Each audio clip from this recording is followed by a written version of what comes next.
Hospital को दिखाते हुए मूवी स्टार्ट होती है, जहाँ पर एक फादर आते हैं जिनका नाम सेंगू होता है। हॉस्पिटल में फादर की ड्यूटी ये होती है कि उन्होंने हर उस पेशेंट को चेक करना होता है जिसकी हालत सीरियस हो। हमें एक पेशेंट दिखाया जाता है जिसकी हालत काफी खराब होती है और वो फादर और नर्स को अपनी लाइफ की स्टोरी बता रहा होता है। वो पेशेंट फादर से रिक्वेस्ट करते हुए कहता है कि काइंडली आप मुझे फ्लूट बजाकर तो सुना दें, लेकिन जब तक फादर फ्लूट लेकर वापिस आते हैं वो पेशेंट दर्द की वजह से अपना दम तोड़ देता है और मारा जाता है। इसके बाद फादर एक चार्टर हाउस में जाते हैं जहाँ एक खतरनाक किस्म की वायरस के ट्रीटमेंट के लिए टेस्ट कंडक्ट किए जाते हैं और फादर के यहाँ आने का मकसद ये था क्योंकि फादर सेंगू भी इन एक्सपेरिमेंट्स का पार्ट बनना चाहते थे, क्योंकि फादर दिल के अच्छे थे और लोगों के साथ सिंपैथी करते थे और इसीलिए उन्हें डिजर्विंग लोगों की हेल्प करना अच्छा लगता था। वहाँ का सीनियर फादर को वार्न करते हुए कहता है कि इस एक्सपेरिमेंट के दौरान आपकी जान भी जा सकती है, लेकिन अपनी जान की परवाह किए बगैर फादर इस बात पर एग्री हो जाते हैं। इस एक्सपेरिमेंट में फादर के अंदर वो ही खतरनाक किस्म का वायरस इंजेक्ट किया जाता है और इस वायरस के ट्रीटमेंट के लिए फादर के अंदर रिकवर पेशेंट का ब्लड ट्रांसफर किया जाता है, लेकिन बदकिस्मती से ये एक्सपेरिमेंट फेल हो जाता है और 1 मंथ के लिए फादर को वहीं यानी चार्टर हाउस में रखा जाता है। और कुछ दिन गुजर जाने के बाद फादर की बॉडी पर उस वायरस के सिम्टम्स यानी ब्लिस्टर्स आने लगते हैं और जिस फ्लूट को वो बजाते थे वो फिर से उस फ्लूट को बजाते हैं और अचानक उनके मुंह से खून आने लगता है, जिसकी वजह से वो फ्लूट टूट जाता है। फिर सारे डॉक्टर्स फादर के अंदर ब्लड ट्रांसफर करते हैं। ब्लड ट्रांसफर होने के फौरन बाद एक ऐसी फास्ट रिकवरी होती है कि जिसमें फादर ठीक हो जाते हैं और अजीब बात तो ये थी कि वो 100 लोगों में से एक थे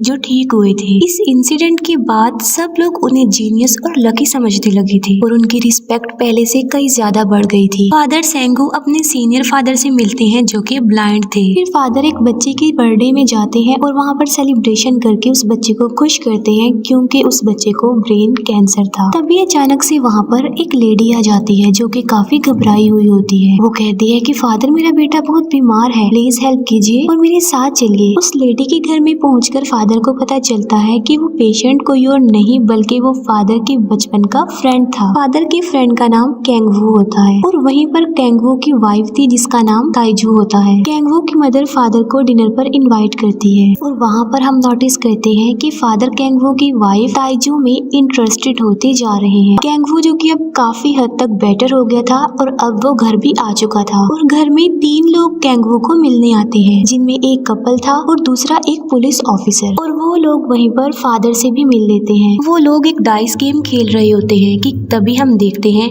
कि कैंगवू अपनी वाइफ ताइजू के साथ सबके सामने मिसबिहेव करता है, जिससे ताइजू काफी हर्ट होती है। फिर हम देखते हैं कि फादर घर पर आ गए हैं लेकिन उन्हें अजीब सी फीलिंग्स आ रही थी और यहाँ पर हमें ये देखने को मिलता है कि फादर के ब्लड सेल्स कन्वर्ट हो रहे हैं। फादर बेहोश हो जाते हैं और अगली सुबह वो एक वैम्पायर बन के जागते हैं। अब यहाँ पर सवाल ये उठता है कि फादर वैम्पायर कैसे बन गए। असल में उस फेल एक्सपेरिमेंट ने फादर के ऊपर काफी बुरा असर डाला और वायरस के क्योर के लिए जो ब्लड फादर के अंदर ट्रांसफर किया गया था उसने फादर के ऊपर बहुत ही बुरा असर डाला और उसका बैड रिजल्ट ये निकला कि फादर वैम्पायर बन गए। फिर फादर एक पेशेंट को चेक करने जाते हैं और उस लड़की का बहता खून देखकर फादर के अंदर का वैम्पायर एक्टिव हो जाता है। पहले तो वो खुद को कंट्रोल कर रहे थे लेकिन बाद में वो खुद पर कंट्रोल नहीं पा रहे थे और अपनी नीड को पूरा करने के लिए वो काफी बेचैन हो गए थे। और यहाँ पर ये बात रिवील होती है कि उस वायरस के सिम्टम्स यानी वो ब्लिस्टर्स फादर के फेस पर से तभी जाएंगे जब वो खून पिएंगे, यानी अगर फादर को ब्लड ना मिला तो वो ब्लिस्टर्स फिर से आ जाएंगे। अब क्योंकि फादर वैम्पायर थे तो उनके पास अब पहले से कई ज्यादा पावर थी। वो बिल्डिंग से जंप भी कर लेते थे लेकिन उन्हें फिर भी कुछ भी नहीं होता था। ताइजू को नींद में चलने की आदत होती है और वो चलते चलते उस स्ट्रीट में आ जाती है जहाँ पर फादर थे। फिर हम देखते हैं कि फादर अपने खून की प्यास बुझाने के लिए ब्लड को स्टोर करने लगते हैं ताकि उनके ऊपर मर्डर का इल्जाम ना आए। फादर कैंगवू के घर जाते हैं और वहाँ पर ताइजू और फादर को एक दूसरे से प्यार हो जाता है। ताइजू अपनी मदर इन लॉ से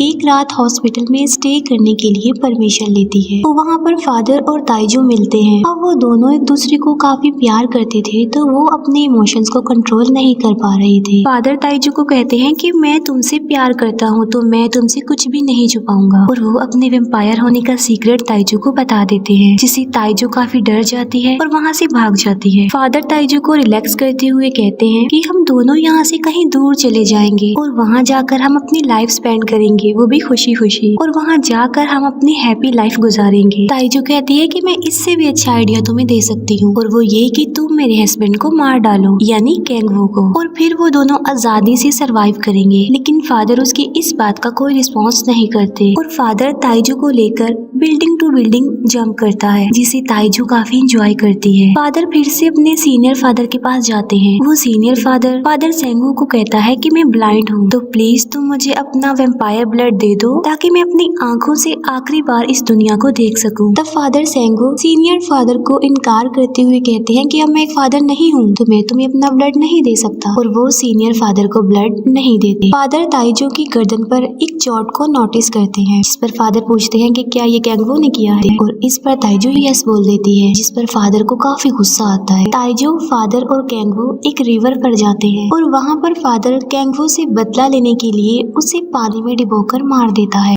जिससे ताइजू इंजर्ड हो जाती है। फादर ताइजू को भी पानी में फेंक देता है और खुद वहाँ से भाग जाता है, और वो ऐसा इसलिए करता है ताकि पुलिस को ये लगे कि ये एक एक्सीडेंट है, ना कि एक मर्डर। फिर फादर सेंगू चार्टर हाउस आते हैं और वहाँ पर फिर से उन्हें अपने सीनियर फादर मिलते हैं, और वहाँ पर सीनियर फादर फिर से फादर से रिक्वेस्ट करते हैं कि प्लीज तुम मुझे अपना वेम्पायर ब्लड दे दो ना, ताकि मैं भी इस दुनिया को देख लूं। तब फादर सेंगू सीनियर फादर को कहते हैं कि मैं आपको अपना वेम्पायर ब्लड तो दे देता हूँ, लेकिन उसके बदले में आपको मेरे लिए प्रे करनी होगी। और वो सीनियर फादर ऐसा ही करते हैं और फादर सेंगू के लिए प्रे करते हैं। लेकिन तभी फादर सेंगू की बॉडी पर उस वायरस के सिम्टम्स यानी ब्लिस्टर्स आने लगते हैं और उनका वेम्पायर फिर से जाग जाता है, और अपनी इस नीड को पूरी करने के लिए वो फादर को ही मार डालते हैं। कैंगवू की डेथ को लेकर पुलिस इन्वेस्टिगेशन चल रही होती है, और कैंगवू की मदर अपने बेटे के दुख में पैरालाइज्ड हो गई थी। कैंगवू की मदर का शक फादर पर ही था कि उसी ने ही उनके बेटे को मारा है। ताइजू और फादर साथ होते हैं, तब वहाँ पर कैंगवू की सॉल आकर उन्हें डराती है। शराब के नशे में ताइजू के मुंह से गलती से ये निकल जाता है कि आज तक उसके हस्बैंड यानी कैंगवू ने उस पर कभी भी हाथ नहीं उठाया, बल्कि उसने झूठ बोला था कि उसके हस्बैंड का सलूक उसके साथ अच्छा नहीं है। इस बात पर फादर को काफी दुख होता है, क्योंकि उन्होंने एक बेकसूर इंसान को मार डाला था, और इस वजह से फादर ताइजू पर गुस्सा करते हैं। ताइजू को काफी एम्बेरसमेंट होती है और वो फादर को कहती है कि तुम मुझे मार डालो, और फादर ऐसा ही करते हैं। वो उसका गला घोटकर उसे जान से मार डालते हैं और बाद में ताइजू की बॉडी से खून पीते हैं। फादर खुद को काफी अकेला महसूस कर रहे थे, और तब वो डिसाइड करते हैं कि वो ताइजू को भी एक वेम्पायर बना देंगे, और ये सोचकर वो ताइजू को अपना वेम्पायर ब्लड पिलाने लगते हैं। तब ताइजू अपनी आंखें खोलती है और अब वो एक वेम्पायर होती है। कैंगवू की मदर सामने से ये सब कुछ देख रही होती है। ताइजू जो कि एक खतरनाक किस्म की वेम्पायर बनी थी, तो वो सबको मारने लगती है और लोगों का खून पीकर वो काफी इंजॉय भी करती है। ये बात फादर को पसंद नहीं आती कि ताइजू सबको मार रही है, क्योंकि वो लोगों को तभी मारते थे